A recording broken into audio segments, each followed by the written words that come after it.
día, Señor. Bendito sea, Bendito Señor. y alabado Gloria, honra sea, y poder a Señor. tu nombre.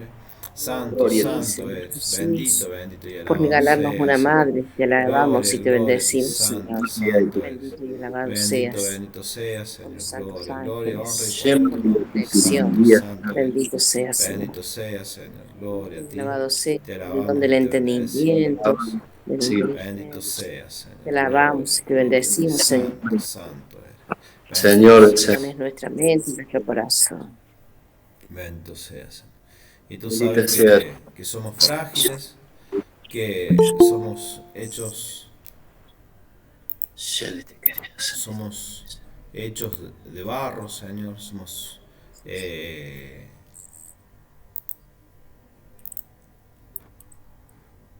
Somos débiles, Señor. somos Te débiles, damos Señor. gracias, Señor. Y Shiri. Danos.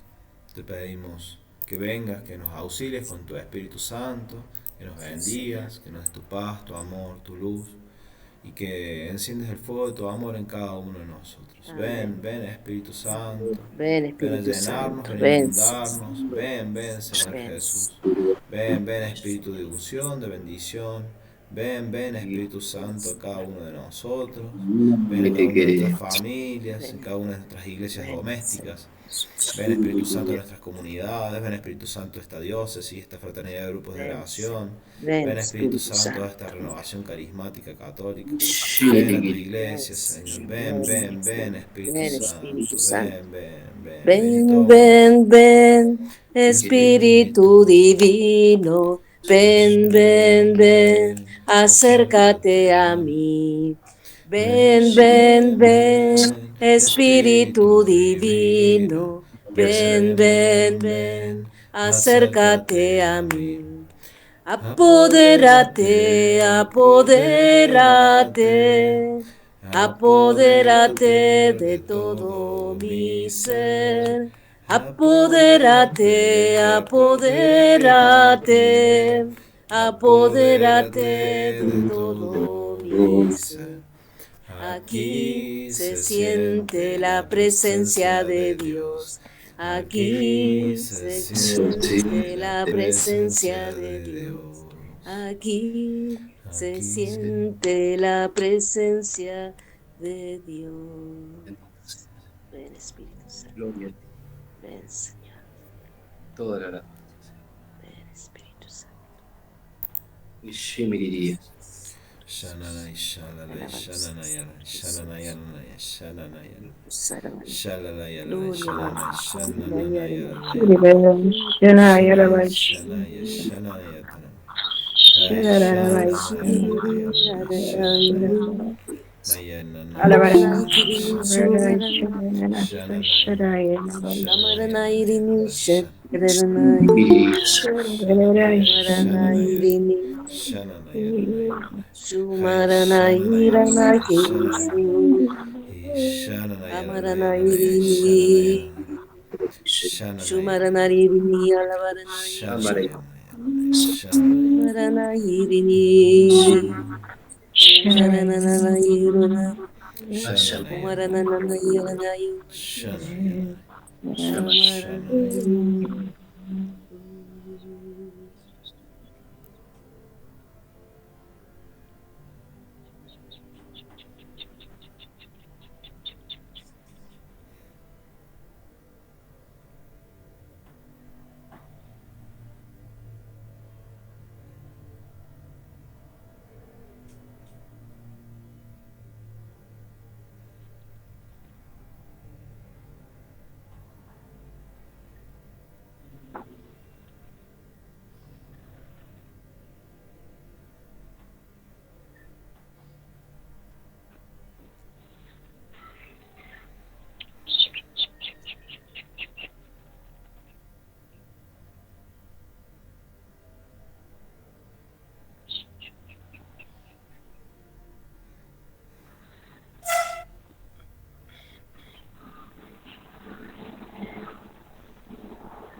Aclame al Señor toda la tierra, sirvan al Señor con alegría, lleguen hasta Él con cantos jubilosos, reconozcan que el Señor es Dios, Él nos hizo y a Él pertenecemos, somos su pueblo y ovejas de sus rebaños.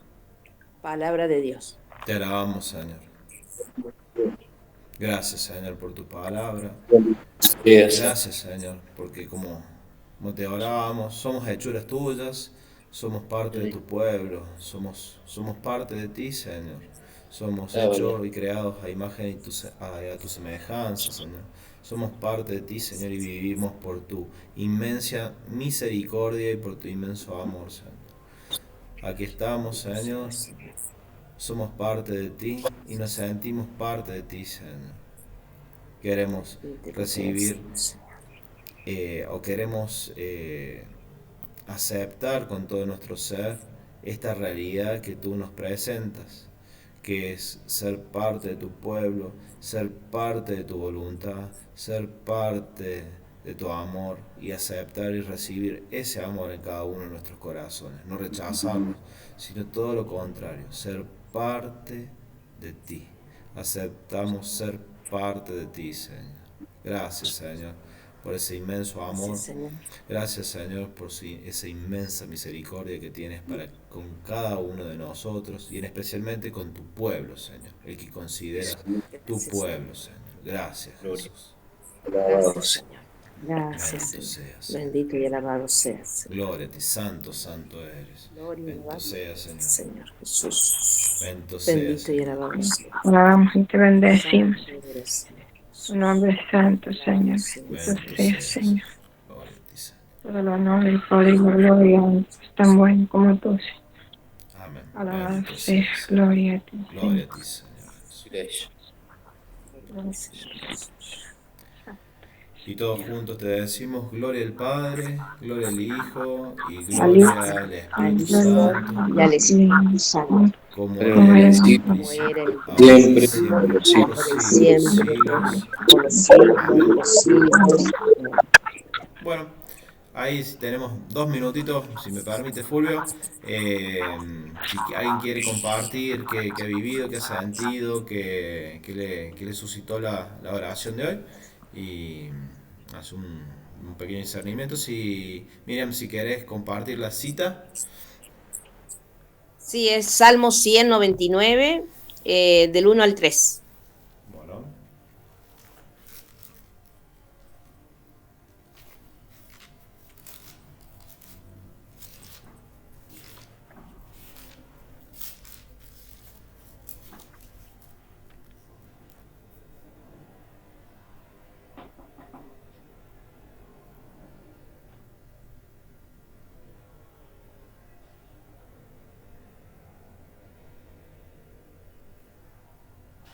Es un salmo cortito, ¿Sí? tiene 5 versículos.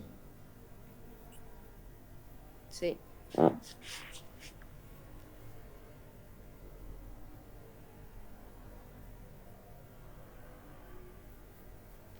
Amén. Qué lindo, lindo, lindo salmo.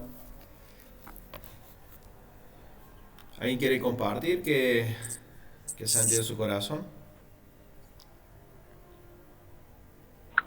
Yo sentí una paz interior, una unidad en la oración, que el Espíritu estaba entre medio de nosotros, uniéndonos en esto, y la sabiduría de Dios se hacía presente en nosotros, por lo menos así lo sentía, y me quedo con el versículo 5 de esta palabra. Están todos bonitos, ¿no? Pero dice que el Señor es bueno, su amor es eterno, su lealtad perdura por generación.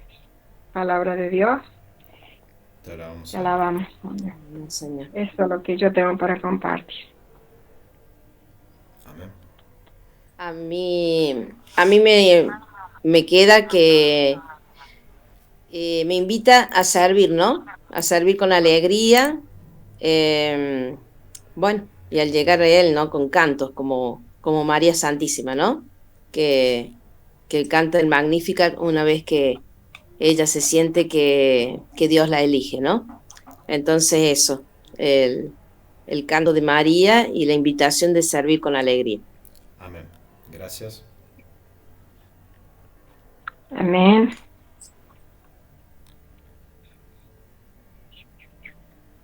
Bien, ¿alguien más? Fátima, Raúl, Liliana, Raquel.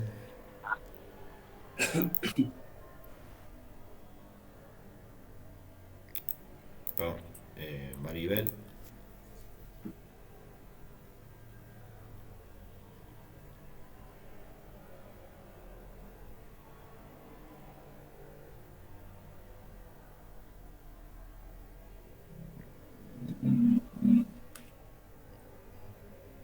Bueno, yo también sentí como Gladys en un momento, en ese momento de silencio, mucha paz, así como un pequeño descanso, ¿no? Y, y bueno, mi corazón, esto de que nosotros somos suyos, es lo que más me enterneció, ¿no? Esto que nosotros somos suyos, somos parte del Señor, así que eso es lo que más impactó en mi corazón. Amén. No sé, ¿alguien más quiere compartir? Si no, ya lo dejo a Fulvio, si quiere hacer un pequeño discernimiento de la oración y arrancar con el tema. Su espíritu estuvo obrando con mucho poder, abriendo nuestro corazón de par en par. Amén. Amén. Gracias, Fátima. Bien, ¿querés arrancar vos, Fulvio? Bueno, ¿cómo les va? Espero que estén bien. Bien. Y bueno, sacrificados hermanos porque han sacrificado la siesta de un sábado para este encuentro. Así que, hermoso, por un lado. Bueno, más o menos siguiendo la dinámica del encuentro anterior, dado que son muchos módulos, son 3 módulos completitos, vamos a movernos del mismo modo, es decir, si tienen alguna pregunta concreta, alguna duda específica sobre estos módulos que hemos visto, que si no me equivoco, que me ayude Germán, ¿sí? Empieza con nació de Santa María Virgen y terminamos con la Santa Iglesia Católica. O sea, en los temas que van del credo, desde nació de Santa María Virgen hasta creo en la Santa Iglesia Católica, las dudas que aparezcan en ese intervalo, que las puedan plantear libremente. Y también pedirles indulgencia y misericordia, porque obviamente no me las sé todas, pero dentro de lo que uno pueda aportar para iluminar algún poquito, digamos, de estas cuestiones, bueno, acá estamos.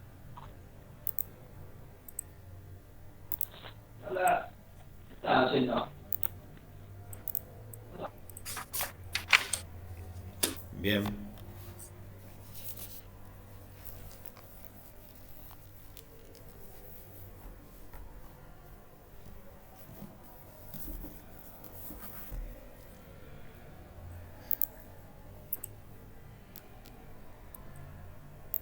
Bueno, excelente, no tienen duda. Entonces voy a hacer yo preguntas, me parece, Esto que dice nació de Santa María Virgen, ¿no? Sí. De la virginidad de María, a ver, la Iglesia Católica, ¿en qué se fundamenta para, digamos, defender esta característica de María, ¿no? De la virginidad de María. Y cómo repercute, digamos, en nuestra iglesia.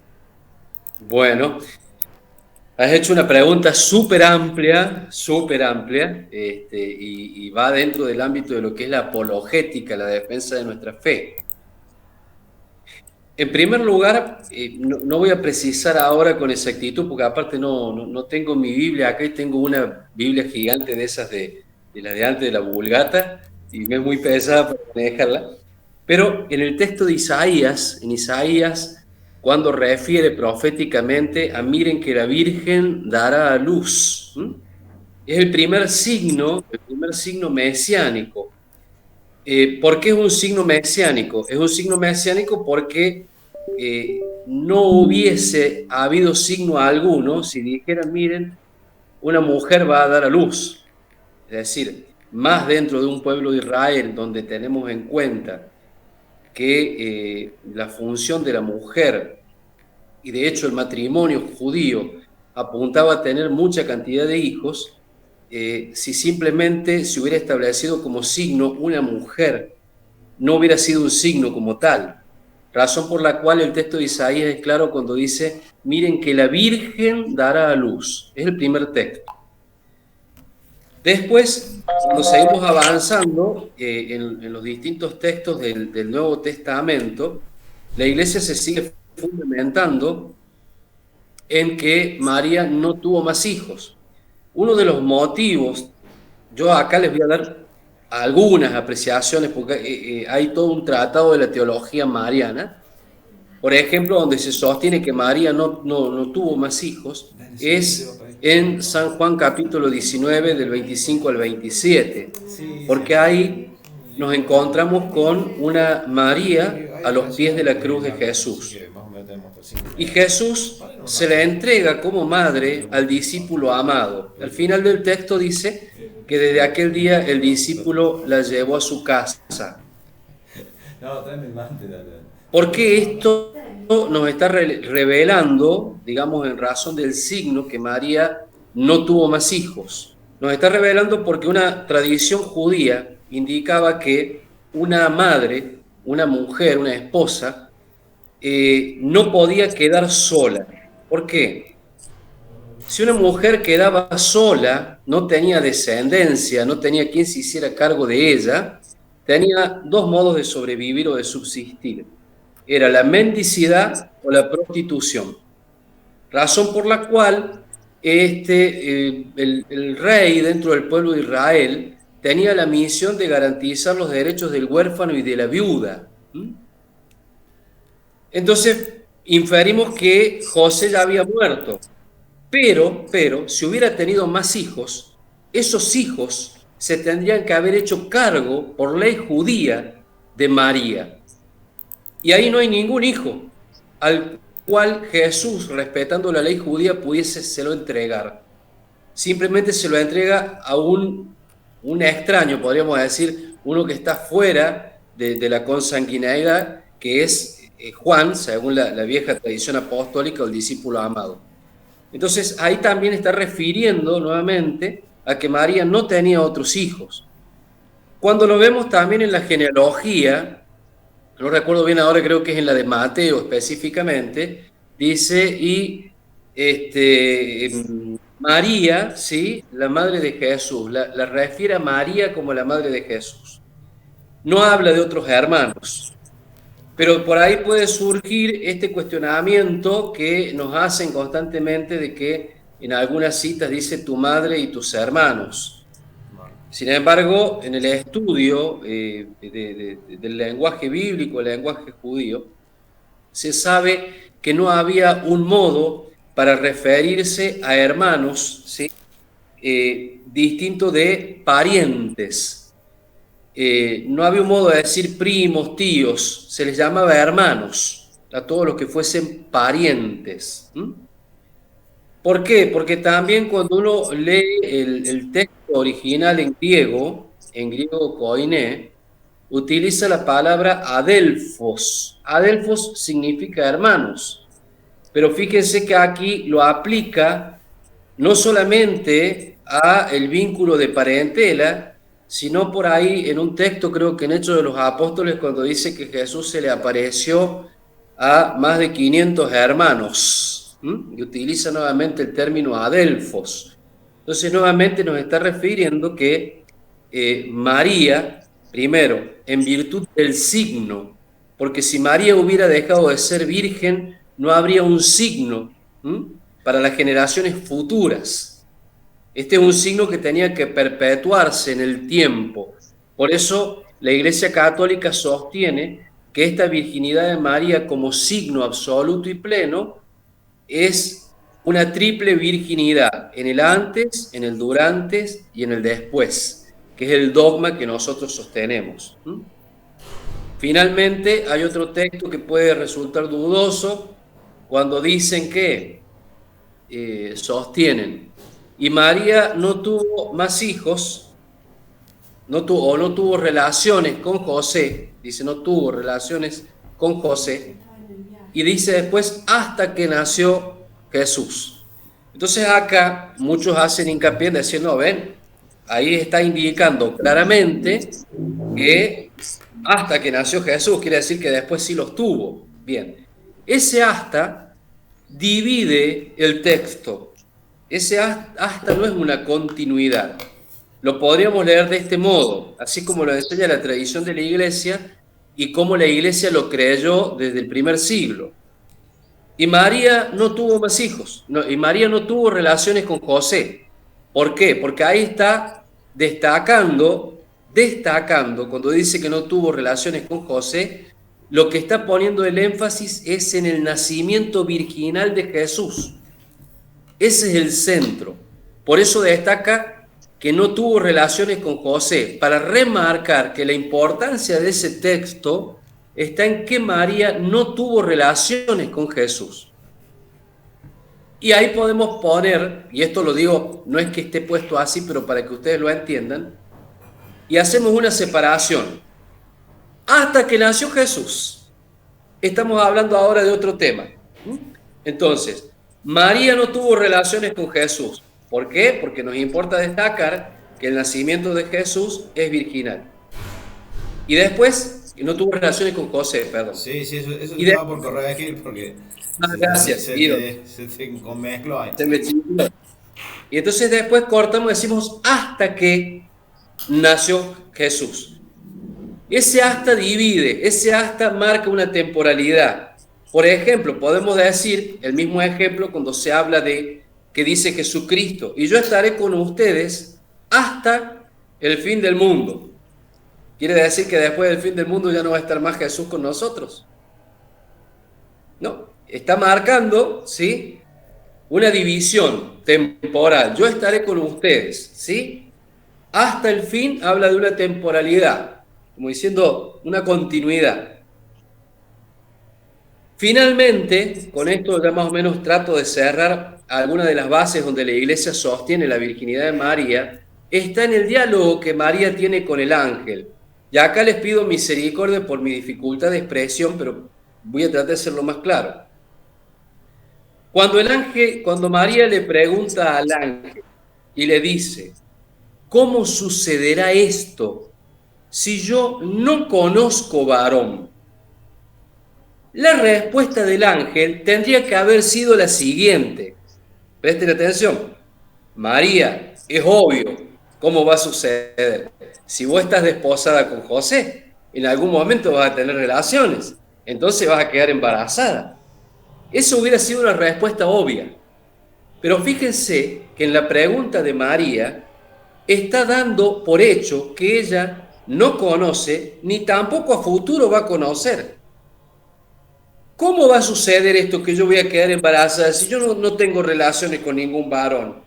Pero era obvio que si María se iba a casar con José, María tendría que haber pensado. Pero claro, lógico, si después cuando tenga relaciones con José, puedo quedar embarazada. Pero en esa pregunta está desechado esto. Es decir, que María ya tenía una consagración. ¿Cómo va a suceder si yo no conozco varón? Se podría ampliar, no conozco ni voy a conocer, entonces no entiendo cómo puedo quedar embarazada. No sé si me siguen el razonamiento. No sería lógico que yo quede embarazada. Una, porque no conozco varón. Segundo, porque no voy a conocer varón ni siquiera futuro. Entonces ahí es cuando la Iglesia sostiene que en esta respuesta de María y también en función del signo dado por Isaías, se mantiene esta perpetuidad de la virginidad. Después vendrá el ángel a decirle cómo será este nacimiento virginal. ¿Será que el Espíritu Santo te cubrirá con su sombra? Les cito algo más también, ya más o menos para cerrar, para tampoco marearlos tanto. Todos decimos que San José es el padre adoptivo o padre putativo de Jesús. Cuando José quiere despedirla en silencio, despedir a la Virgen, repudiarla, hacer una carta de divorcio sin explicar causas para que no sea dañada María, porque la pena por el adulterio era la lapidación. Entonces, cuando él se va, el ángel se le aparece y le dice: no tema recibir por esposa a María, porque el hijo que tiene en su vientre es fruto del Espíritu Santo. Entonces José, como buen judío, es que acá nos tenemos que meter en la mentalidad de un judío, y José era un judío por excelencia, hombre justo y cumplidor de la ley. José entiende que él no es el papá y entiende que tampoco es, sí, de algún modo, el dueño o el esposo de María. Lo entiende José en ese momento. Si José hubiese tenido relaciones con María, hubiera de algún modo en esa mentalidad judía, siéndole infiel o adúltero con Dios, porque María le pertenecía toda a Dios. La quejaritomene, la llena del Espíritu Santo, le pertenece solo a Dios. Por eso él la toma a María, la cuida como un esposo, como un padre adoptivo, pero teniendo en cuenta que él no es el dueño de María, sino que ella es la toda plena del Espíritu Santo. Por eso él hubiera cometido un pecado de adulterio al estar unido a una mujer que no le pertenecía. Este y muchos otros tantísimos argumentos son aquellos en los que se sostiene esta virginidad perpetua de María Santísima. No sé si tal vez me embrollé mucho, la compliqué demasiado, pero son algunos de los argumentos, digamos, que la Iglesia mantiene. No, Bárbaro, salió muy bien. No. Sí, se entendió. Sí. Inclusive hay más, ¿no? Sí. Hay mucho más, mucho Sí, más. hay mucho más. Bien, dogmas marianos. ¿Qué dogmas marianos tenemos? Aparte de la virginidad de María, me imagino. Bueno, la Iglesia mantiene 4 dogmas. Son 4 dogmas marianos. Los voy a dar en distinto orden, ¿sí? Pero más o menos en base a lo que hemos ido hablando. Bueno, uno es la triple virginidad de María, la siempre virgen, o en griego la aepartenios, ¿sí? La siempre virgen. Otro dogma es la Inmaculada Concepción de María. La Inmaculada Concepción es el último dogma promulgado sobre María, que es de 1854. El último dogma mariano, hecho por Pío IX, donde se sostiene que María fue concebida sin pecado original, preservada de todo pecado. Ese es el segundo, bueno, el último dogma proclamado. El otro dogma es la asunción al cielo en cuerpo y alma. María fue llevada, eso quiere decir asunción, lo distinguimos de ascensión. Cuando hablamos de Jesús, decimos que él ascendió, y cuando hablamos de María, decimos que fue asunta. Ella fue llevada, y Jesús se eleva por su propio poder, por su propia fuerza. La asunción de María. Y finalmente, el cuarto dogma mariano, en griego, la Theotokos, que es decir, María, Madre de Dios. Esos serían los 4 dogmas de María, que refieren a María Santísima. ¿Podrías repetir la última, Fulvio, por fin? Sí, el último dogma se dice en griego Theotokos, que significa María, Madre de Dios. Eso es la Theotokos, que María es Madre de Dios. Este último dogma que les menciono de María, Madre de Dios, salió al cruce de muchas herejías que había en la Iglesia primitiva. ¿Por qué? Porque decían que María era solamente madre, pero de la parte humana de Dios, del Jesús humano, y no de la parte divina. Entonces la Iglesia tiene que salir al cruce para decir que María es auténticamente Madre de Dios.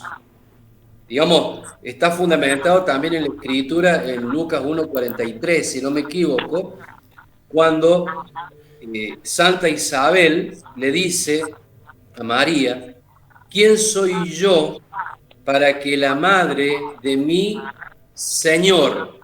Y ahí cuando dice Señor en griego, dice Kyrios.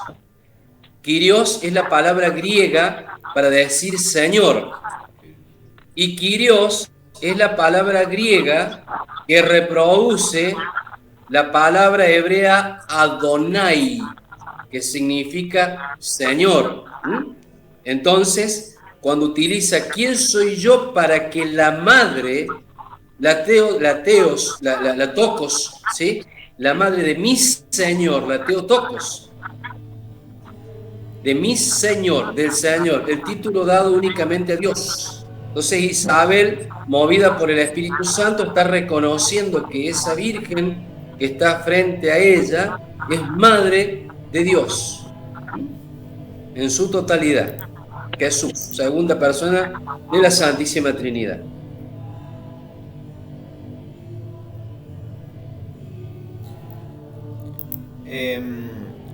Yo conozco, o sea, aparte de María y Jesús, que por ejemplo Elías también fue llevado al cielo, ¿no? Según las escrituras del Antiguo Testamento. Dos preguntas: ¿hay alguien más que haya tenido esa condición? Y otra, el caso de Elías, no sería ni asunción, ni fue asunto, ni fue ascendido. ¿Sería otra cosa? Sí, a ver, sinceramente, yo soy muy neófito en este tema de Elías. De Elías, esa vieja tradición judía, y también según lo que la Escritura dice, que fue arrebatado al cielo.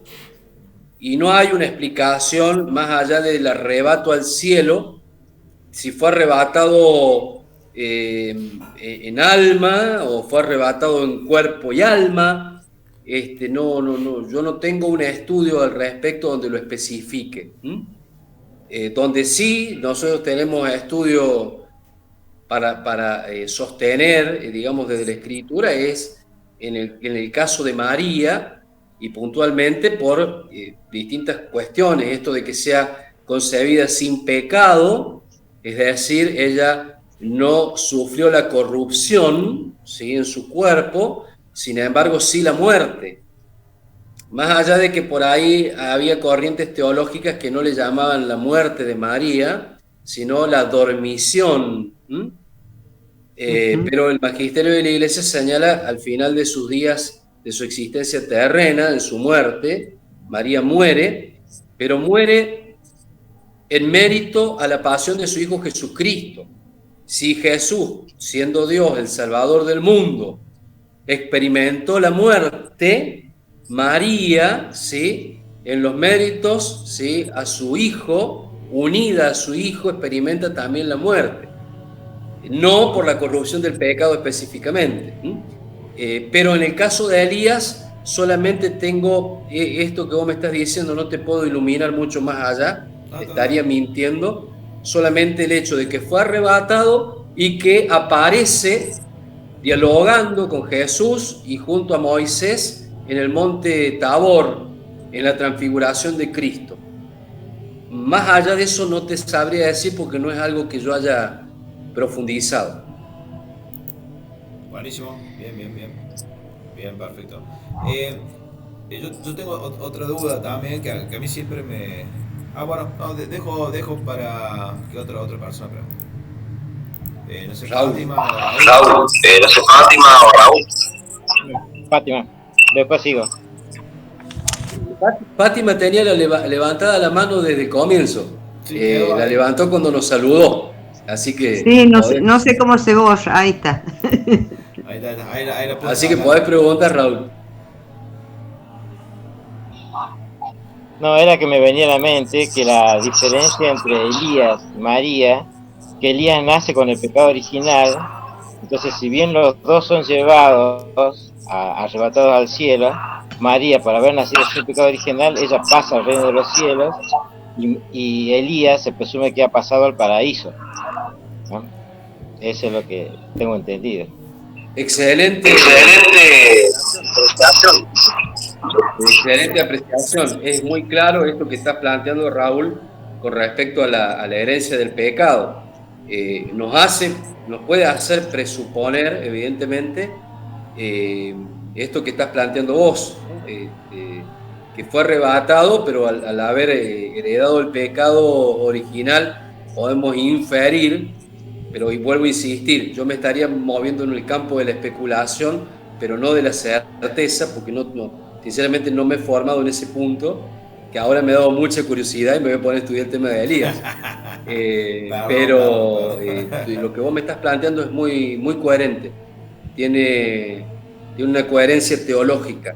Hay una diferencia y una distancia muy grande entre María, ese cuerpo incorrupto de María por no tener herencia de pecado, y una Elías que sí. Así que lo dejo ahí en el campo de la especulación teológica, pero está muy bueno lo que has planteado. Ahora sí. Aparte, cuando estuvo Elías, aún no había llegado la salvación. Sí, es real, pero ahí entraríamos en un tema más complejo, que es el siguiente. Dios es un eterno presente, ¿sí?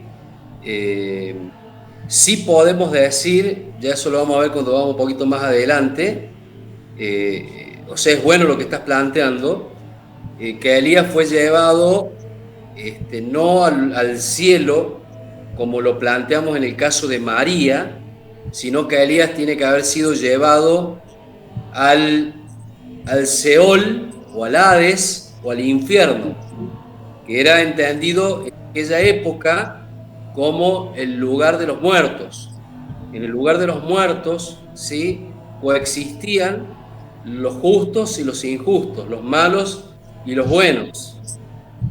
Así que tiene también mucha coherencia, mucha solvencia lo que estás planteando con esto de la salvación, pero yo le pondría más hincapié en que Elías tiene que haber sido llevado no al cielo en cuanto al término que entendemos de salvación plena, porque como vos lo planteas, no se había manifestado la plenitud de la salvación, pero sí el lugar de los muertos. Sería un lugar distinto donde estaba María. Sí, después, al bajar, cuando dice descendió a los infiernos, ahí los rescata porque es un Dios de vivos y no de muertos, ¿no? Exacto, perfecto, exacto. Germán, yo me voy y queda a cargo acá todo que la tienen súper clara. Buenísimo. Excelente. No, está bien, porque son dudas o son cosas que a veces uno tiene en el corazón. Pero excelente, me gusta el nivel de reflexión que están teniendo. Dale, me gusta porque eso implica que... Yo te iba a plantear una curiosidad que es un poco también que va enlazada con el Espíritu Santo, que es que a María la cubre con las sombras, ¿no? Cuando María es, bueno, reina de la luz, reina de eso, de pronto siempre me llamó la sombra que hace el sacerdote en la liturgia, cuando lo pone sobre el copón, siempre me llamó la atención por qué la sombra está asociada al Espíritu Santo. ¿Y qué tiene que ver eso con María y por qué cubrirla con sombra? Hay un paralelismo entre María. Nosotros decimos que María también, hacemos una analogía, es signo de la iglesia peregrinante. María es también ese símbolo del pueblo de Israel, de ese pueblo que caminó por el Éxodo y que la sombra del Altísimo, porque durante el día, en el caminar del pueblo hacia la tierra prometida, ¿sí?, la nube cubría al pueblo con su sombra, un modo de proteger no sombra en el sentido negativo, sino de una sombra protectora. Así como la nube, símbolo del Espíritu Santo, cubría al pueblo de Israel en el camino por el desierto, del mismo modo se utiliza esa analogía en el Nuevo Testamento cuando la sombra del Espíritu cubre a esta judía, a esta joven judía, que también es símbolo del pueblo de Israel, que simboliza al pueblo todo, al pueblo liberado. Entonces, por eso esa imagen. Hay muchos paralelos entre imágenes del Antiguo Testamento e imágenes del Nuevo Testamento. Por ejemplo, nosotros decimos, ¿sí?, que María es el arca de la nueva alianza. ¿Bien? Porque cuando uno refiere al arca de la antigua alianza, dentro del arca había tres cosas. Estaba la vara de Aarón, ¿sí?, la copa con el maná y las tablas de la ley, que son figuras, ¿sí?, del Dios Altísimo, son figuras de Jesús. ¿Por qué María es el arca de la alianza? Porque María llevaba en su vientre cual arca al mismísimo Dios. Entonces siempre se establecen analogías del Antiguo Testamento con el Nuevo. De hecho, cuando David recibe el arca, él dice: ¿quién soy yo, sí, para que el arca de mi Señor venga a mí? Las mismas palabras utilizadas, sí, en Isabel: ¿quién soy yo para que la madre de mi Señor venga a mí? Entonces siempre se establecen paralelos. Por eso dirá la Dei Verbum que en el Antiguo Testamento, ¿sí?, está latente el Nuevo Testamento. Cuando uno se mete en el Antiguo Testamento puede vislumbrar las luces de lo que vemos en el Nuevo. Entonces, esto de que el Espíritu la cubre con su sombra es una analogía con esa sombra del Espíritu que guiaba, acompañaba, cubría y protegía al pueblo de Israel a través del desierto.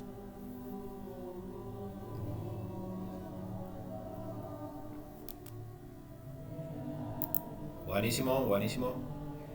No sé si tienen más preguntas.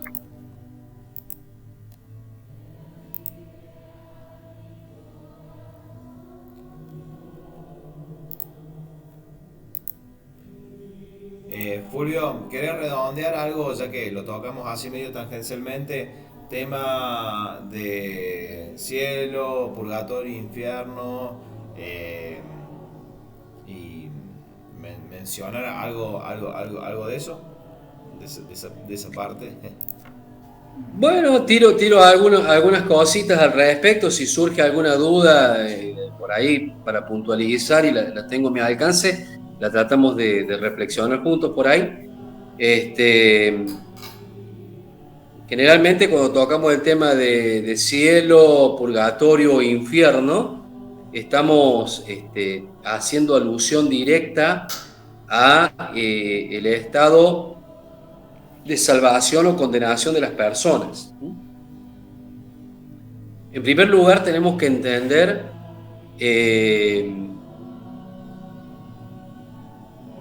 que por una cuestión de los límites de nuestras palabras, de nuestras expresiones, utilizamos un lenguaje que nos ayuda a asimilar cosas que exceden nuestro entendimiento. ¿Por qué? Porque nosotros estamos en una dimensión donde tenemos un pasado, un presente y un futuro. Estamos en una dimensión donde tenemos cosas materiales que nos rodean, en una dimensión espacio-temporal. Ahora, cuando decimos cielo, y acá, digamos, nosotros establecemos, miramos hacia arriba o pensamos en un lugar. Lo mismo cuando hablamos de infierno o cuando hablamos de purgatorio. Pero es el modo más sencillo que tenemos de entenderlo. Ahora, cuando hablamos de cielo, de purgatorio, de infierno, más que hablar de un lugar, estamos hablando de un estado.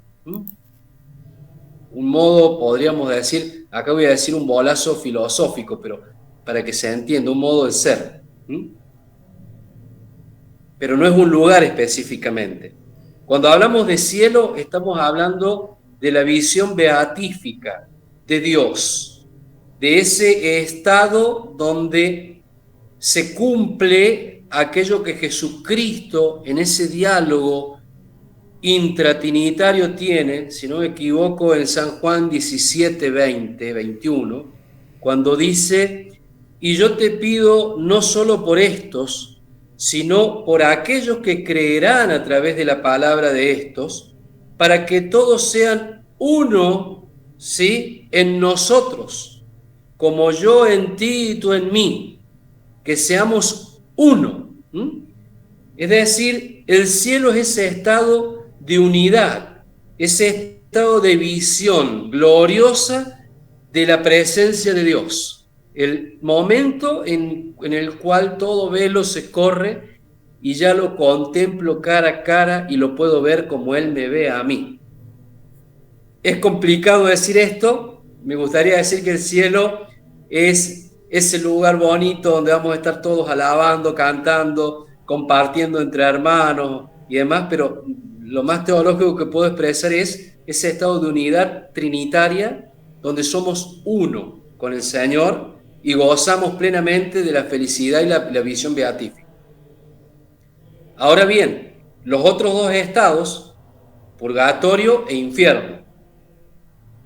El purgatorio es un estado, no voy a profundizar mucho acá porque me voy a ir con el tema del reato de culpa, las indulgencias, y tampoco se las quiero complicar, pero el purgatorio es el estado el estado previo a ese encuentro con la visión beatífica de Dios.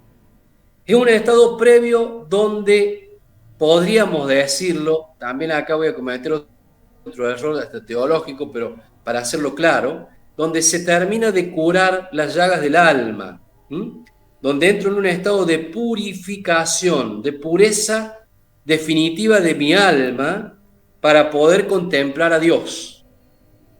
Porque si mi alma no está completamente reparada del daño provocado por el pecado, no soportaría la visión beatífica. No es un capricho divino, no lo soportaría. Yo les voy a poner un ejemplo muy torpe, voy a utilizar un ejemplo médico, biológico, anatómico, si se quiere. Si ustedes quisieran prepararse para correr una carrera, pero resulta que están anémicos, tienen 9 de hemoglobina, tienen una anemia galopante, ¿sí? Les falta sangre, podríamos decir. Y seguro que van a empezar a correr, pero se me van a morir por el camino, no tienen suficiente intercambio de oxígeno, no están preparados, no están listos para la carrera. Ahora, les vamos a poner inyecciones de ferritina, los vamos a hacer comer todas aquellas cosas que tienen mucho hierro. Cuando aumenta la hemoglobina, mejora la sangre en ustedes, entonces ya oxigenan bien y están en condiciones de hacer cualquier carrera. Aquel que entra al purgatorio tiene el alma, podríamos decir, anémica todavía. Por eso no puede contemplar la presencia, la gloria de Dios. Necesita esa alma ser completamente purificada de las consecuencias del pecado, ¿sí?, para poder gozar plenamente de la visión beatífica. Ahora bien, ¿quiénes van al purgatorio? Los que se salvan. El purgatorio es, dice el magisterio de la Iglesia, ese estado de purificación plena para aquellos que han sido salvados. No es una segunda oportunidad, como algunos plantean. Solamente los que se salvan pasan por el purgatorio. Y hay un estado que es lo que conocemos como infierno, y que la Iglesia habla específicamente no de un Dios que te condena, sino de la autocondenación, de aquellos que han rechazado libremente la gracia de Dios. ¿Por qué? Porque sostiene la Santa Iglesia que el Hijo del Hombre ha venido a salvar y no a condenar. Por lo tanto, ¿quién es el que se condena? Como va sosteniendo Jesucristo a lo largo de toda su prédica, aquel que no cree en mí, y entiéndase, creer en mí significa seguirlo, adherir, ¿sí? Seguir su voluntad, cumplir su mandato del amor. Si yo libremente rechazo ese seguimiento, libremente decido no seguir a Cristo, yo solo me autocondeno, porque no hay otra alternativa para la salvación humana que no sea seguir a Jesucristo, el único Salvador. Razón por la cual la Iglesia habla de una autocondenación, que aquellos que, muriendo en pecado mortal y sin arrepentimiento, esto quiero que quede claro, y sin arrepentimiento, se autocondenan y ya no hay posibilidad de salvación para ellos.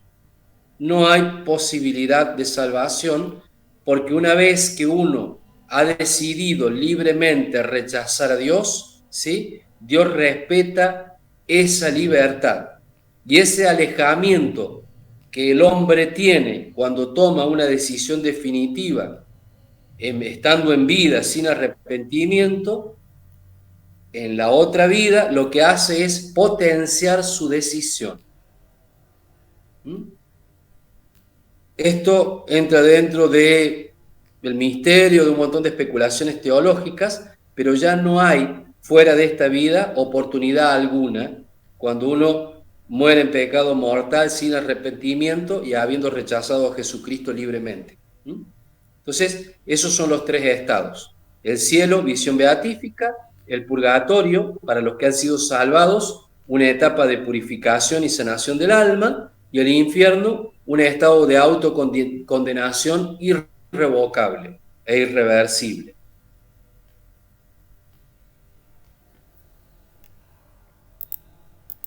Bien, perfecto, Fulvio. No sé si tienen No sé si a alguien le queda alguna duda. ¿Algo? Sí, alguna pregunta, algo que quieran preguntar, consultar.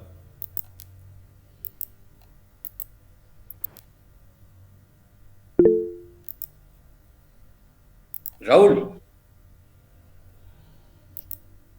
Sí, un comentario. El tema este siempre me llamó la atención y y leyendo la vida de los santos encontraba a Santa Mónica, que es la mamá de San Agustín. San Agustín, no, que era muy terrible San Agustín, y es de su padre, su papá, no andaba por la mala senda. Y comentaba que muere, se suicida su esposo tirándose del puente. Y ella le comentaba, con todo el dolor, le comentaba a su confesor, y el confesor le decía que estaba en la misericordia de Dios, y que la misericordia de Dios estaba a la distancia del puente hasta el agua, ¿no? Entonces, como diciéndole, uno nunca sabe en qué momento uno puede arrepentirse en esos microsegundos que son eternos, que Dios muestra. Comentaba una tía de Carmen, que también tuvo no llegó al minuto de muerta, pero que vio toda su vida como una película. Y entonces ahí se iba arrepintiendo de todas las cosas que no habían quedado como no lo había confesado nunca, ¿no? Entonces qué lindo que es esto, que también ver la misericordia de Dios, ¿no? Era eso, ¿no? Clarísimo lo que antiguamente en la iglesia no se oraba por los suicidas, porque el suicidio, considerado un pecado mortal, ya se entendía que esa persona estaba condenada. Sin embargo, empieza también esto que estás planteando vos, ¿no? La misericordia de Dios, porque uno no sabe, no está en el corazón de las personas, qué pasa hasta el último instante, hasta el último segundo. Y también cuando la iglesia empezó a comprender, a través del paso del tiempo, el estado en el que se encuentra una persona que se quita la vida, por ejemplo. ¿Por qué? Porque hoy por hoy también la ciencia nos ha acercado el conocimiento de que hay personas que tienen una anulación de su voluntad, un estado de desesperación crítico. Entonces, cuando la Iglesia habla del pecado mortal, pone tres condiciones, tres requisitos para que haya un pecado mortal. Un requisito es la libertad plena, otro requisito es que sea en materia grave, es decir, atentar contra cualquiera de los 10 mandamientos, y otro requisito es que haya conocimiento del mal que se está cometiendo. Entonces, libertad plena, materia grave y conocimiento. Evidentemente que la Iglesia también entiende que generalmente un suicida no está ejerciendo libertad plena. ¿Por qué? Para llegar, puede haber excepciones, como en el caso de por ahí los terroristas que se inmolan, queriendo matar voluntariamente con su muerte a otros. Puede ser un caso que habrá que estudiarlo, pero no estamos en el corazón de los hombres. Sin embargo, en esta visión de la misericordia divina, entiende que al no haber libertad plena, una persona que está aturdida por problemas interiores, desesperada, sumida en una profunda depresión, y no hay una libertad plena de lo que está haciendo, ¿no?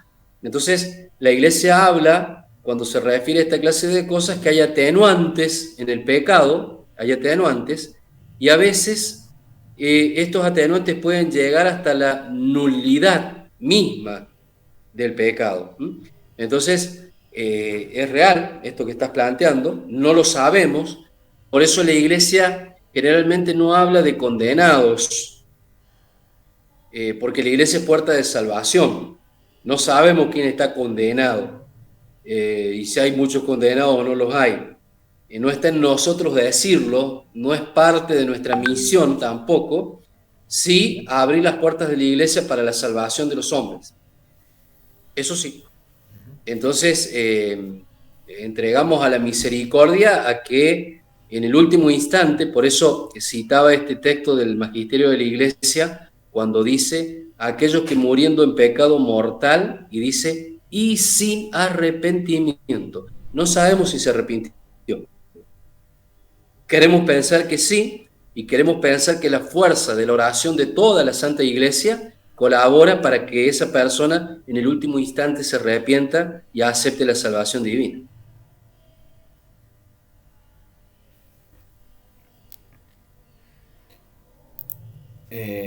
Fulvio, yo en lo particular veo de que mucha gente, sobre todo los ateos, utilizan esta condición de condenación como que es lo que utiliza la iglesia como para tener feligreses, ¿no es cierto? Que, o sea, tiene una mirada como condenatoria, ¿no? Inclusive hay muchos, muchos santos o muchas personas que han tenido visiones de que el infierno está lleno, de que son más los que se condenan que los que se salvan, y todas estas condiciones que como que parece que meten miedo, ¿no es cierto? Y muchas veces estamos sumidos en que los ateos, digamos, ataquen a la iglesia diciéndonos de que es una iglesia de miedo, que siempre ha generado ese miedo, y por eso la gente va, va a misa, ¿no? ¿Vos qué posición, o desde tu mirada, qué posición tomarías ante esto, ¿no? Si bien ya lo dijiste, ¿no? Que la iglesia está para salvar, igual que Jesús vino a salvar, y el Espíritu Santo, todo va hacia la luz, no hacia la condenación. Pero, sin embargo, bueno, están estos, por decir, estas ideas o estos constantes ataques.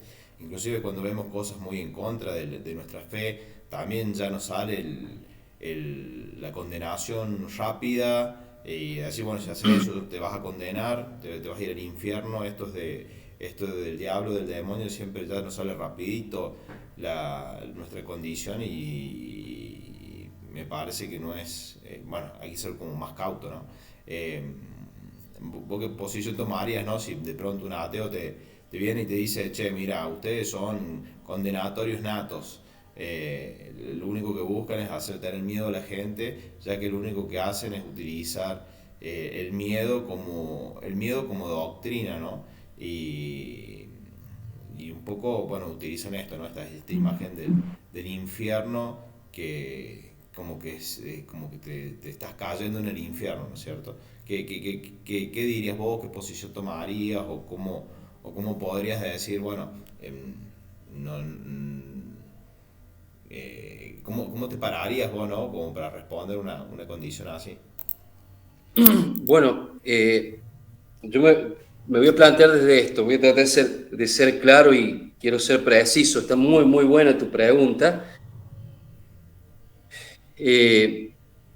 Voy a usar por ahí una analogía. Hay una analogía que se suele usar con respecto al demonio. Dicen que se puede caer en dos errores cuando hablamos del demonio. O hablar demasiado de él y ver demasiado diablo por todos lados, o no hablar nunca del demonio. Olvidarnos que existe. Es decir, los extremos son enfermizos. La iglesia es, por su fundación y su naturaleza, una puerta de salvación, donde están los medios santificantes y de gracia para que todos se salven. La iglesia es puerta de misericordia, porque nosotros lo decimos en 1 de Juan 4:8, Dios es amor. En 1 de Juan 4:18, en el amor no hay temor, porque el amor echa fuera el temor. Es lo que dice la palabra de Dios. Ciertamente, y yo no sé si fue la iglesia toda o algunas particularidades dentro de la iglesia, que en alguna etapa, en algún siglo, en alguna época, se utilizó más que todo centrar la prédica en el temor, en el miedo, y no en el amor. Eso es real, pero yo no sé si fue la iglesia toda. Yo creo que ha habido gente, grupos particulares que en algún momento llevaron esta corriente, ¿sí?, de predicar a través del miedo, siendo que evangelio significa buena nueva, buena noticia. Es decir, la iglesia se caracteriza por la prédica del evangelio, de la buena noticia. Pero cuando yo dije que no hay que caer en los extremos, y ahora me voy a poner en predicador. Cuando a mí me toca predicar, yo no puedo obviar algunos aspectos, ¿sí?, que son necesarios enseñar. Como católico estoy obligado a enseñar que existe un infierno y que te vas a autocondenar si no haces las cosas bien. No busco que tengas miedo, busco que tengas conciencia. Como católico te tengo que enseñar que existe el pecado y que es una realidad. De hecho, no tendríamos esta historia de la salvación si no hubiera empezado por un pecado original, un acto de desobediencia, y las consecuencias de este acto de desobediencia. Entonces, como predicador yo tengo que predicar qué es el pecado, tengo que predicar que existe un infierno, tengo que predicar que existe la libertad y que fruto de mis actos buenos, más la gracia, yo puedo alcanzar la salvación, y fruto de mi rechazo a Dios me puedo perder. Lo tengo que predicar. No puedo quedarme solamente con una parte de la prédica, porque Jesucristo predicó todo. Pero ¿qué sí? Yo tengo que hacer hincapié o poner el acento en la salvación. Yo te puedo decir, todas estas cosas malas te pueden pasar, pero sentite contento. Hay un Salvador, hay un Jesucristo que vino para darte vida y vida en abundancia. Ahora depende de vos. Entonces, no estoy a favor de predicar el miedo como una herramienta, porque en el amor no hay temor, sería contrario a lo que enseñó Jesucristo, pero sí estoy exigido de enseñar la verdad. Y estamos en una época, y en una época teológica, muy impulsada por el modernismo, que es una herejía ya condenada por la Iglesia, muy condenada por la Santa Iglesia, donde ya nada es pecado, ya Dios lo perdona todo, Dios es tan misericordioso que no pasa nada si haces las cosas mal, o la haces bien porque el amor es tan grande y suena bien, y suena hasta romántico, y queda bonito, pero no es lo que transmitió Jesucristo. Entonces, yo tengo que predicar la verdad como la verdad es, pero haciendo énfasis en la salvación. No sé si en algo responde o aclara lo que me has preguntado, Germán. Sí, sí, sí, sí, sí. Está bien, está muy bien.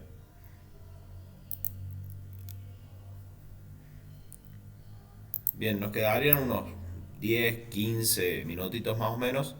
Y yo voy siguiendo un poco los módulos perdón, los trabajos de interiorización.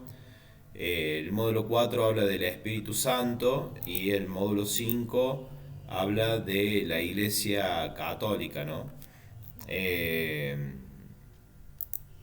Digo como para si alguno estuvo viendo esos módulos, perdón, esos trabajos de interiorización y tiene alguna duda en particular.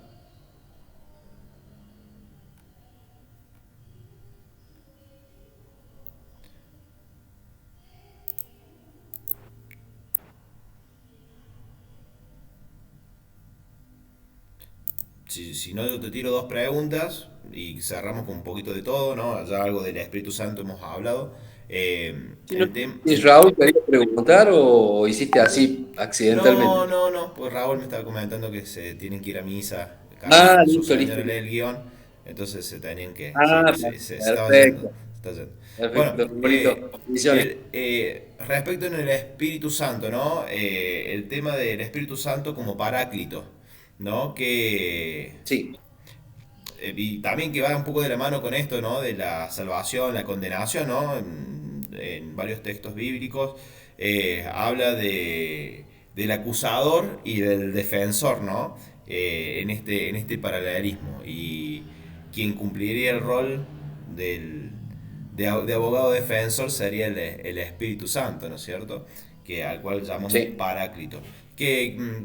¿Por qué esta palabra? ¿Qué significa? ¿De dónde viene? ¿Por qué es tan importante utilizarla y hacerla evidente, digamos, con el Espíritu Santo? La palabra paráclito tiene muchos significados, muchos significados. No tiene uno solo. Vez pasada con mucho tino escuchaba a quien Sería decía polisémica, digamos, una que palabra es una polisémica. polisemia. Exactamente, exactamente. Había escuchado hace poco que con mucho tino planteaba que hay algunas traducciones de la Biblia donde se pone paráclito, porque vos lees otras y te ponen el consolador, otras el abogado, ¿sí? Otro el que intercede y demás. Y dice que está muy bien que diga paráclito, porque al ser polisémica y tener muchos significados, el centrarse solamente en uno es un modo de disminuir, digamos, la potencia de la palabra en sí. ¿Por qué? Porque precisamente paráclito significa todo eso. Paráclito significa el que acompaña, el que está al lado, el que te defiende, el abogado. Yo recuerdo hace muchos años nos hacían una referencia a el soldado paráclito, que también es más o menos puede iluminar, que en el ejército romano había un soldado paráclito que era algo así como el soldado médico, que cuando uno caía en la batalla, el paráclito venía y te cubría con su escudo, ¿sí? Te curaba y te levantaba para que sigas en la batalla. Entonces, desde ahí también para entender con cierta amplitud qué sentido tiene esto del paráclito, el que te cubre, el que te acompaña, el que te cura las heridas, el que te levanta. Entonces, por eso el paráclitos tiene esos significados, y cuando vos lo planteas en referencia al acusador y al defensor, eso nos sirve también para iluminar un aspecto muy importante de nuestra vida de fe y que me ha tocado últimamente en las prédicas, reforzar la idea, porque veo que mis hermanos en la fe a veces están un poco confundidos con este tema. Y vos bien dijiste, el que defiende y no el que acusa. Porque el Espíritu Santo, dice la palabra de Dios, dice, te muestra el pecado. Te muestra el pecado, te permite verlo. Es cuando nosotros nos vamos a confesar, ¿sí?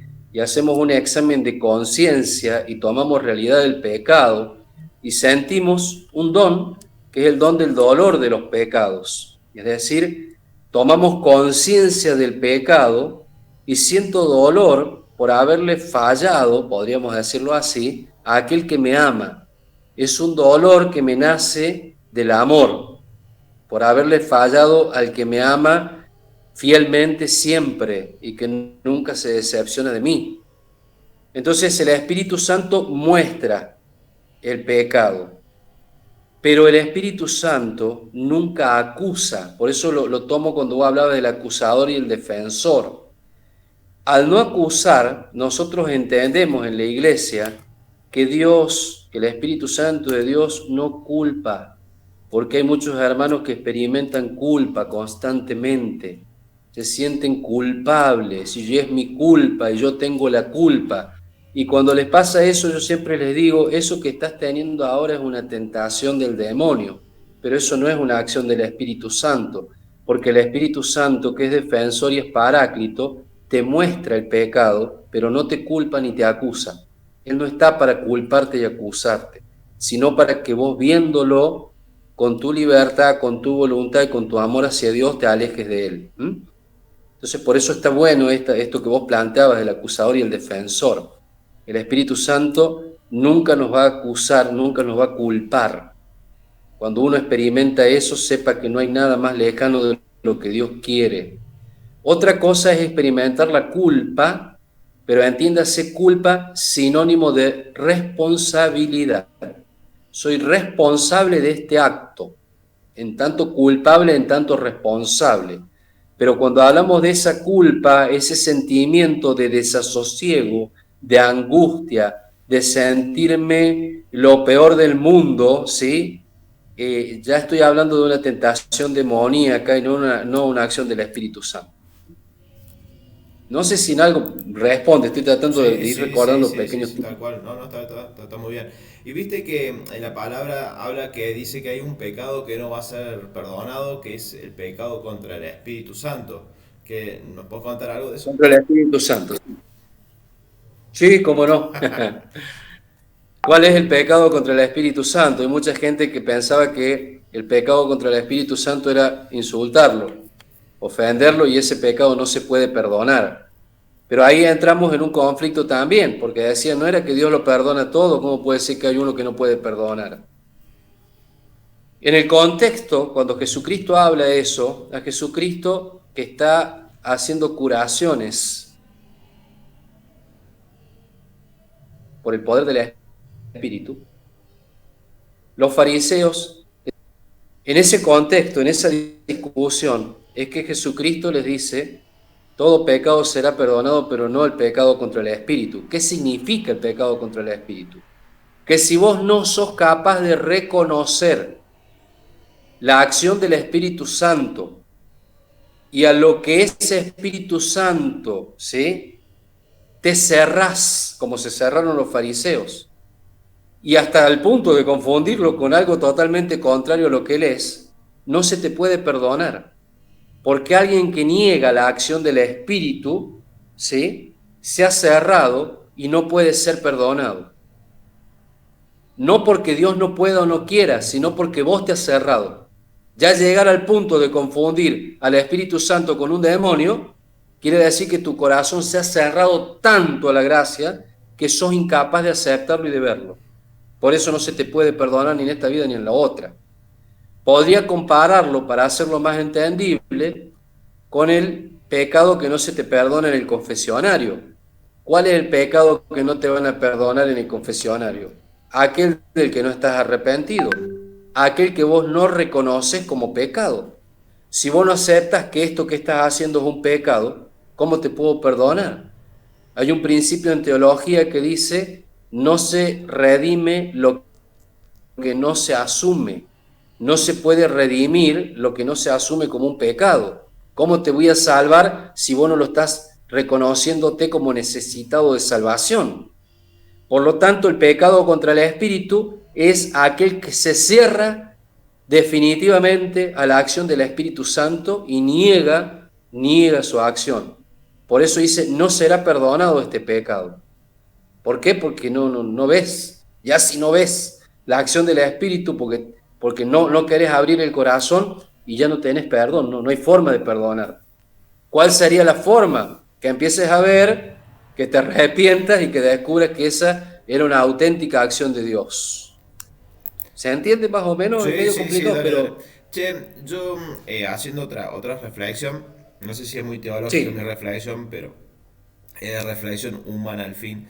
Veo que está Dios Padre como una entidad, ¿no? Que puede ser varón, mujer, con esa mirada humana que tenemos como compartido con eso. Después está Dios Hijo, ¿no? Que está en la persona de Jesús.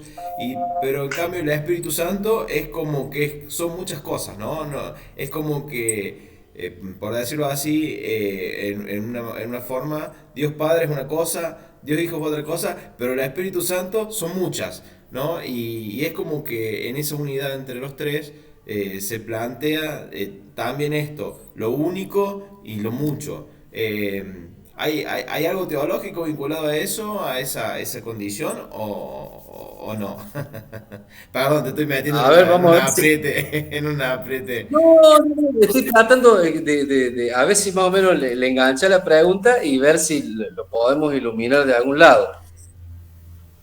Porque me empezaste preguntando algo con respecto a como varón, mujer o en cuanto a la identidad Dios Padre, divina. he entendido Dios Padre que, o sea, no es tan solo, En su cuando así decimos paternidad, Padre, que únicamente es la condición de La- varón, sino que tiene también Está la bien, condición de ahora mujer. ya entendí.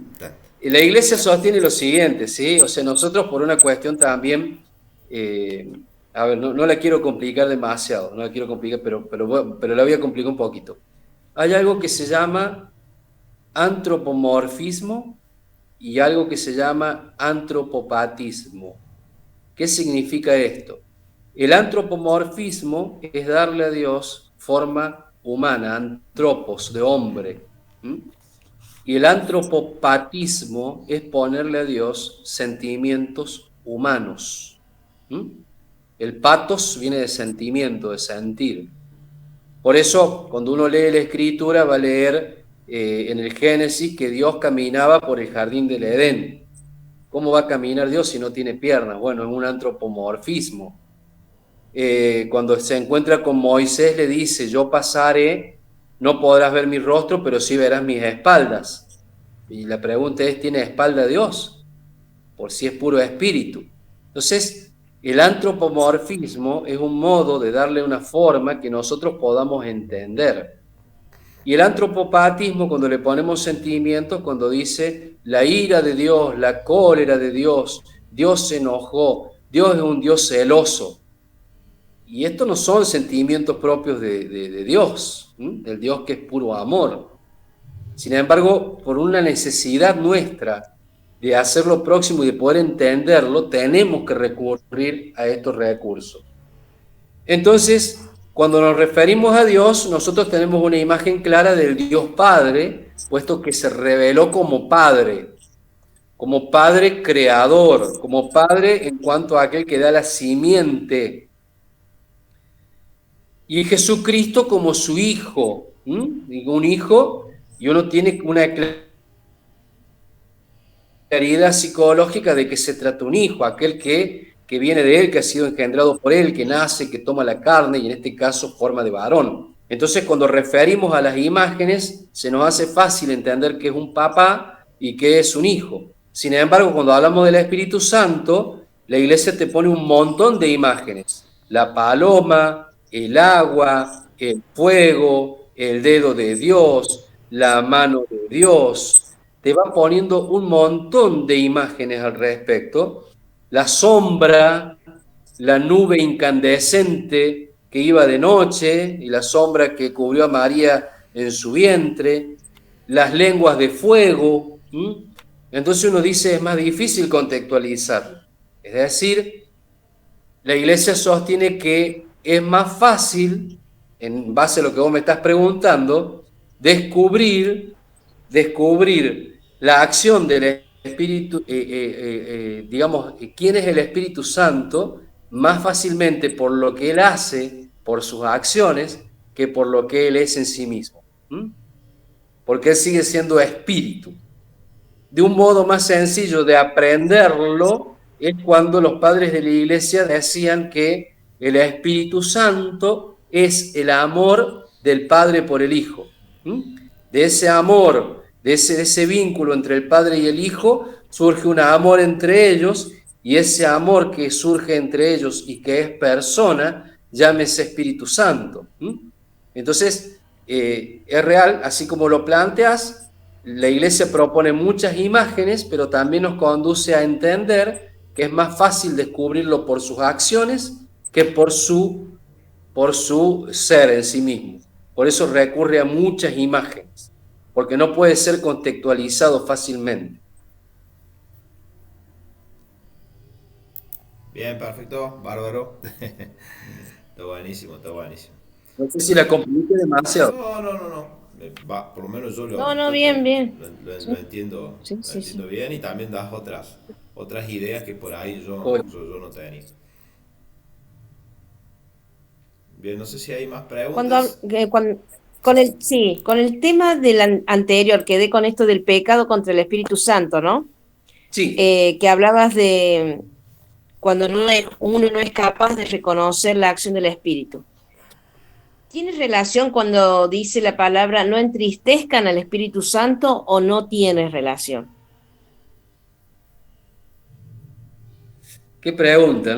Te soy sincero, no sabría qué responderte. No sé si tiene relación, puede tenerla, porque, digamos, el Espíritu Santo no es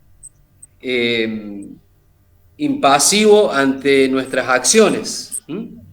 A ver, ¿por qué se me complica la respuesta?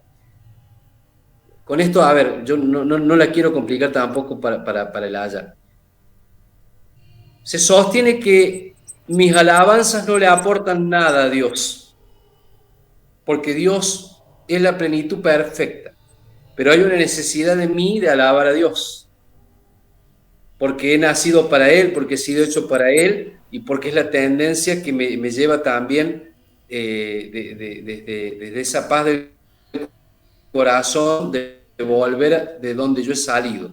Tampoco mis malas actitudes le hacen daño a Dios, porque yo no lo puedo dañar a Dios. Sin embargo, el Espíritu Santo se entristece, que se entienda, se entristece, no es impasivo, ante las acciones que a mí me alejan de Él. Razón por la cual todo pecado que yo cometa entristece al Espíritu Santo, y evidentemente que negarlo y desconocerlo entra dentro de una cualidad de pecado que lo tiene que entristecer. Aunque el texto bíblico que vos estás refiriendo no refiere directamente a ese diálogo que Jesús tiene con los fariseos, pero por ser un pecado de ignorarlo, de rechazarlo, evidentemente entristece al Espíritu de algún modo. No sé si se entiende. Sí. Sí. Bien, yo te tiro una última pregunta, Fulvio, yo te tiro una última pregunta para cerrar y como para ir ya, digamos, haciendo aunque sea un toquecito con el Sí. último módulo, que sería, bueno, la Iglesia Católica es la única puerta de salvación. ¿Qué notas tiene Sí. la Iglesia? Y un poco ir cerrando la jornada de hoy. Bueno, ya. A ver, voy a tratar de ser breve y pero, claro. bueno, el tiempo es medio tirano en ese sentido. Por eso. Yo pido perdón por mis dificultades para expresarme, pero prometo que estoy haciendo mi mejor esfuerzo, aunque no se note. Las notas de la Iglesia. Cuando nosotros decimos, ¿sí?, que yo pertenezco a la Iglesia Católica Apostólica Romana, en realidad no es una expresión correcta, porque Jesucristo no le puso nombre a la Iglesia. Jesucristo fundó una iglesia, pero nunca dijo que se iba a llamar católica, apostólica, romana. Cuando nosotros decimos que la iglesia es católica, ¿sí?, que es santa, estamos hablando de las notas, las características que tiene la iglesia fundada por Jesucristo. Por lo tanto, si alguien me pregunta a mí, Fulvio, ¿a qué iglesia perteneces vos? Yo pertenezco a la iglesia que fundó Jesucristo. Ah, muy bien.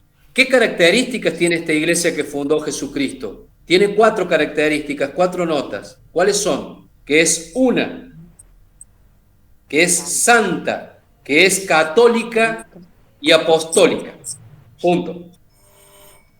Esas son las 4 notas, ¿sí?, que caracterizan a esta iglesia fundada por Jesucristo. Por eso cuando nos preguntan ¿a qué iglesia perteneces vos? A la de Jesucristo, que tiene 4 notas. Vamos hasta ahí. ¿Y romana? ¿Dónde va romana? No, no va romana. Romana es ¿por qué? Porque el Papa está en Roma, ¿sí? Entonces, esto nace ya de antiguo, que era un modo para distinguir de la iglesia cismática y demás, ¿dónde estaba el vicario de Cristo? Estaba en Roma. Entonces yo respondo a la iglesia esa donde está el vicario de Cristo. Si el vicario de Cristo estuviera en China, sería Iglesia Católica Apostólica China. ¿Pero por qué? No por el lugar en sí, sino porque ahí está la sede donde está el príncipe de los apóstoles, donde está el vicario de Cristo, nada más que por eso. Por eso las notas de la iglesia son 4. Una, santa, católica y apostólica. Y referimos que es romana porque estamos reconociendo, ¿sí?, al Papa como el sucesor de Cristo. Por eso decimos romana, porque como ahí está el Papa, lo estamos reconociendo a él. Hasta ahí vamos. Bueno, esas son las 4 notas de la iglesia. Una, porque no hay 2, fundó una única iglesia, no son las 36.000 o 40.000 iglesias evangélicas que hay dispersas por el mundo y tantas otras. Esto es importante porque la gente sabe decir, bueno, da lo mismo, todas las iglesias buscan a Dios. No da lo mismo, porque si diera lo mismo, entonces me hago protestante, o si diera lo mismo, me hago musulmán o me hago hinduista. No da lo mismo. Jesucristo fundó una única iglesia. Es santa. ¿Por qué es santa? Es santa por su fundador, porque es Jesucristo quien la fundó y quien se desposó con ella, y es santa porque está vivificada por el Espíritu Santo. Es apostólica porque está fundada sobre la fe de los apóstoles. Es decir, nosotros hemos recibido esta fe y esta iglesia, ¿sí?, por transmisión de los apóstoles. Y porque hay desde los primeros 12 apóstoles hasta aquí una sucesión apostólica ininterrumpida que se fue transmitiendo de generación en generación a través de los sucesores que son los obispos, que son los sucesores de los apóstoles. Por eso mi iglesia está fundada sobre los apóstoles, Pedro y el colegio apostólico. Por eso en el Concilio de Jerusalén, en Hechos 15, hay un momento donde, si no me equivoco, es Santiago el que dice, nos ha parecido bien al Espíritu Santo y a nosotros. Nos ha parecido al Espíritu y a nosotros. Es decir, nosotros los apóstoles tenemos poder y potestad. Ha sido fundada esta iglesia, somos los pilares. Por eso nuestra fe es apostólica. Entonces, una santa católica, porque quiere decir que católica significa universal, que en ella está la revelación en su plenitud y en su totalidad, en su integridad. Aquí está toda la verdad. De ahí me salto para decir lo que dijo Germán. Entonces, ¿dónde está la salvación? Lo que dice el dogma de la Iglesia Católica. No hay salvación fuera de la Santa Iglesia Católica. Ahora, esto puede generar una controversia. ¿Cómo que no hay salvación? Entonces no se salva nadie más. Entonces el magisterio de la Iglesia lo planteó de modo positivo, para que se entienda mejor este dogma de fe. Quiere decir que la salvación viene a través de Jesucristo como cabeza de su iglesia, que es su cuerpo, donde están manifestados todos los medios de salvación. ¿Y el que no es católico se salvará? Sí, porque Dios trasciende a la iglesia. Es decir, Dios a través de su misericordia puede alcanzar con su salvación a aquellos, ¿sí?, que siguen siguiendo su recta conciencia y obrando el bien, pero sin haber conocido nunca a Jesucristo, son hombres de buena voluntad. Es lo que la iglesia llama las semillas del verbo. Si hay algo de bueno en la gente, sea quien sea, esa bondad necesariamente, sí o sí, viene del Espíritu Santo. Entonces, ¿hay salvación fuera de la iglesia? No, porque la iglesia católica, a través de Jesucristo, es la única que tiene todos los medios de salvación. Y la iglesia, ¿sí?, no limita la misericordia de Dios. Dios puede salvar a todos los hombres que están fuera de ella, que sin tener conocimiento de Cristo, o porque no se los evangelizó, no se les predicó, o no lo conocen, siguen siendo rectos a su conciencia y buena voluntad. Eso también se salva. Buenísimo, muy bien. No sé si alguien tiene alguna pregunta puntual, algo más. Mientras van pensando, yo comentarles que el último encuentro, estos serían clases de reforzamiento de lo que se dictó el año pasado, en el 2022. ¿Sí? Hoy vimos 3 módulos, el módulo 3, 4 y 5. Y los que hacen al 6, 7 y 8 lo veríamos ya en una clase presencial, ¿sí?, que estaremos definiendo cuándo la publicamos. Seguramente va a ser con alguna instancia de escuela donde se dicte también el primer nivel y el segundo nivel, pero no la formación permanente 2023, ¿no?, sino que va a ser algún día donde esté únicamente esa actividad de primer nivel y segundo nivel. Así que bueno, estamos viendo a ver dentro de lo que es, si puede ser dentro de julio o ya pasando a agosto, una clase presencial que pueda llegar a ser un poquito más larga, una clase presencial que se pueda llegar a ser un poquito más larga, y de esa forma, digamos, abordar por ahí algunas, no tan solo dudas de esos 3 módulos, del módulo 6, 6, 7 y 8, sino también alguna más que podamos tener de los módulos anteriores, ¿sí?, del 1 al 6 que pudimos ver en la clase anterior que se dio por Meet, y en esta clase de hoy, ¿sí? No sé si alguien más tiene alguna pregunta respecto del módulo 5 de la Iglesia Católica, de las notas de la Iglesia Católica, que es el centro de digamos, de ese módulo, de esos trabajos de interiorización.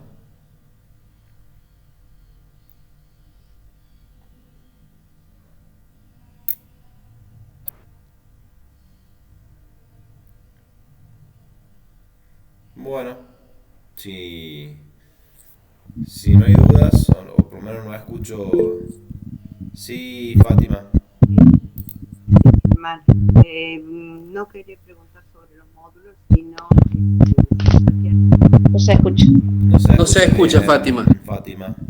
Si va a quedar grabado, Sí, estoy haciendo una grabación y vamos a intentar subirla a YouTube. Voy a pasar el link ahí en la página de escuela, el WhatsApp de escuela, y después va a quedar también en la página de escuela como un reforzamiento del 2022. Sí, espero que salga todo bien lo tecnológico. A veces acompaña, a veces no, pero sí es toda la intención. Lo estoy haciendo. Lo van a ver, cuando vean el video van a ver Ojalá que quede grabado, porque la verdad, sí, muy rico. No he tenido pero no podía, no me daba las manos ya. Ni la anterior clase tampoco, y está también en la página de la fraternidad, así que está muy bien. Bueno, gente. Sí, yo necesito de parte de todos que traten de revisar el catecismo, vean los resúmenes de a poquito en el tiempo que vayan pudiendo. Sí, también sepan también el trabajo de interiorización, péguenle una mirada, si hay alguna pregunta.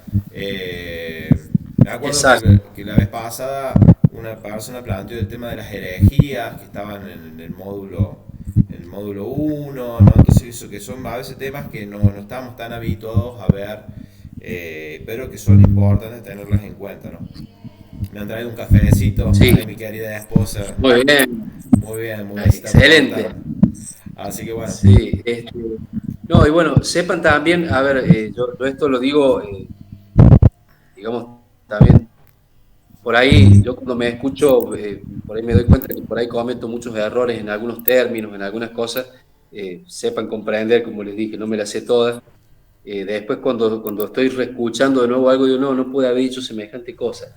Quédense tranquilos que si dije alguna cosa demasiado salida, me voy a rectificar en la próxima, voy a decir, acá me equivoqué, esto lo dije mal, está, pero mal que mal estoy patinando en estos días en algunos términos. Se hace muy difícil por ahí, y con esto no me estoy justificando, transpolar términos teológicos o filosóficos a lo cotidiano. Por ejemplo, la palabra ser en filosofía refiere a la existencia, y a veces uno utiliza ser para decir persona o muchas otras cosas, y yo, por tratar de hacer un lenguaje ágil, a veces mezclo términos, y si me escuchara un teólogo diría, pobre tipo lo que está diciendo. Entonces les pido misericordia, pero sepan que dentro de todo estamos bastante ajustaditos con todo lo que aparece acá en el magisterio de la iglesia, ¿sí? Así que no tengan miedo de ese lado. Pero estoy abierto, obviamente, a las correcciones. Si ustedes cuando van leyendo y van escuchando esta grabación, por ahí dicen, no, mira, acá se equivocó, díganmelo porque yo también necesito crecer y aprender. ¿Bien? Eh, Fulvio, yo creo que tu predisposición para generar estos espacios en donde podemos plantear cosas que quizás por ahí en otros momentos no tenemos el tiempo o bueno, o no tenemos acceso a personas que hayan estudiado teología o bueno, también nos incentiva a nosotros, ¿no? Por ahí en algún momento, no sé, hacer algún cursito, algo, profundizar alguna cuestión más, también nos sirve y nos ayuda y la verdad que estoy agradecido, estamos todos agradecidos por este tiempito que nos ha Sí, brindado. La verdad que hemos aprendido mucho totalmente. y eso también creo que va a ser volcado en gracia, ¿no? Sobre vos, sobre tu persona, sobre tu familia que le has robado ese tiempo y sobre todo la fraternidad, ¿no? Sobre todo esta bendición que es para la fraternidad, poder tener formación, ¿no? Cuando en muchos otros lugares la verdad la gente está a la deriva, hace lo que cree que está bien, ¿sí? Y bueno, en este caso de la formación que tenemos acá en la diócesis de Córdoba nos permite por ahí redondear mucho mejor y estar más fuertes, con el espíritu más fuerte en pos de, a partir de la formación, ¿no? Que nos va abriendo nuestra cabeza, nuestro corazón y también el actuar dentro de nuestros grupos de oración, ¿no? Porque cualquier hermanito podría venir con cualquier pregunta y decir, no, porque yo iba a los evangélicos, porque también los evangélicos se saben y empiezan ahí toda una cuestión y vos te quedas así sin saber qué responder, qué decir, qué hacer, está bien, está mal.